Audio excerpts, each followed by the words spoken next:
After you finish tying a fly, you need to be able to tie a secure knot before you can cut the thread. And by far the best knot for this is the whip finish. And in order to tie a whip finish, we are going to use a whip finish tool. This is a Matarelli style whip finish tool. It's got a few features you should know about. It's got a hook up here by the tip. It's got a bend in it. And then the tool itself has a brass sleeve that spins. So if you hold the tool just by the sleeve, it leaves the tool in the spin mode.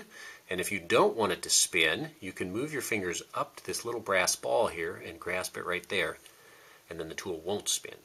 And depending on the part of the knot we're tying, sometimes you want this tool to spin and sometimes you don't.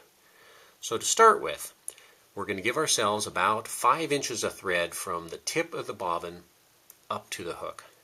I'm going to grasp the tool by the little ball so it doesn't spin, lay it on top, and grab the thread with that hook up at the tip. So we've grabbed it with that hook. We're going to bring the thread up through the bend and up to the hook shank. Now I'm going to move my fingers back down onto the brass portion and let this tool slowly spin around. So now we've created a triangle. And you've got a vertical portion and a horizontal portion. And the part to really take note of is this diagonal. I want this diagonal to stay on the side of the hook closest to me. And then as I wrap up and around and over, I'm going to make 5 successive wraps. And we have now created the whip finish knot.